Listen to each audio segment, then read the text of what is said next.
আসসালামু আলাইকুম। আজকে আমি আপনাদের সাথে সাবুদানার পুষ্টিকর একটা ডেজার্টের রেসিপি শেয়ার করব। ঠান্ডা ঠান্ডা এই ডেজার্টটি তৈরি করতে আমার লাগছে সাবুদানা। আমি এখানে 3 টেবিল চামচ পরিমাণ সাবুদানা নিয়েছি আর এখন পানি দিয়ে ভিজিয়ে রাখবো 5 থেকে 10 মিনিটের জন্য। আর অন্য একটি উপকরণ লাগছে এই ডেজার্টটি তৈরি করতে, সেটি হচ্ছে তোকমা।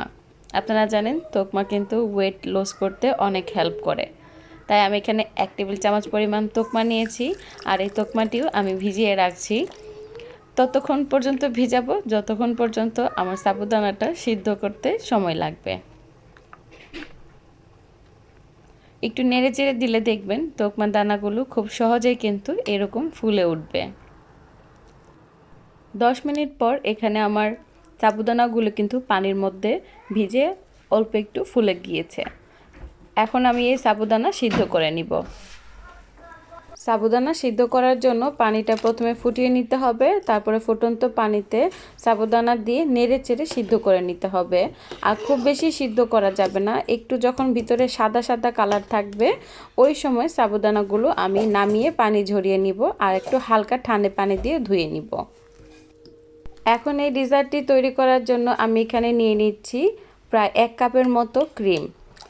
তারপর আমি নিচ্ছি দুধ। আমি এখানে প্রায় আধা কাপ থেকে 1.25 কাপের মতো দুধ নিয়েছি।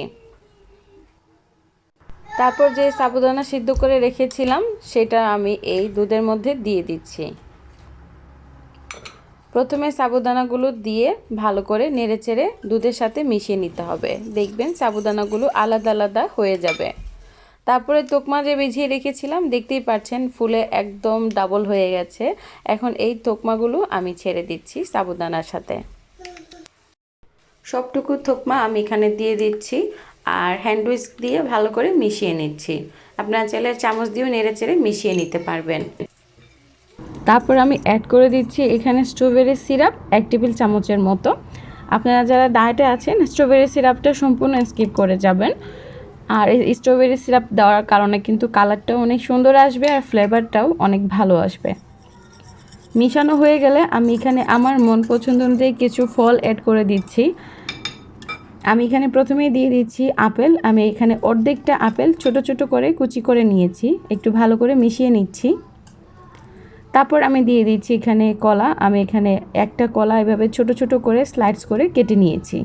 ফল আপনাদের মন পছন্দ অনুযায়ী দিবেন, যেই ফল খেতে ভালো লাগে সেই ফলটাই আপনারা দিতে পারেন বা যেই ফলটা আপনাদের বাসায় থাকে সেটাও দিতে পারেন। তারপর আমি এখানে দিয়ে দিচ্ছি কিশমিশ, দিয়ে দিচ্ছি আমি বাদাম, যে কোনো বাদাম আপনারা দিতে পারেন। আমি এখানে ক্যাশনাট দিয়েছি, দিয়ে দিচ্ছি আলমন্ড। যে বাদামগুলো আপনাদের বাসায় থাকে বা পছন্দ করেন সেটাই দিতে পারেন। দিয়ে দিচ্ছি আমি এখানে পমোগ্রানেট বা আনার বলে অনেকে পরিচিত। সব শেষের দিকে দিলে দেখতে অনেকটাই সুন্দর লাগে, খেতেও কিন্তু ভালো লাগে। তারপর আমি একদম লাস্টে দিয়ে দিচ্ছি পিস্তাচিও বাদাম। দেখলেন তো কত সহজেই কিন্তু একদম হেলদি একটা রেসিপি তৈরি হয়ে গেল। আপনারা চাইলে যে কোনো সময় যে কোনো মুহূর্তে তৈরি করে নিতে পারেন। যারা ডায়েট করছেন তারাও চাইলে কিন্তু এই রেসিপিটা ট্রাই করতে পারেন। আশা করছি আপনাদের সবার কাছে ভালো লাগবে। আজকে এই পর্যন্তই। সবাই ভালো থাকবেন, সুস্থ থাকবেন, আমার চ্যানেলটি সাবস্ক্রাইব করে আমার পাশে থাকবেন। আল্লাহ হাফেজ, আসসালামু আলাইকুম।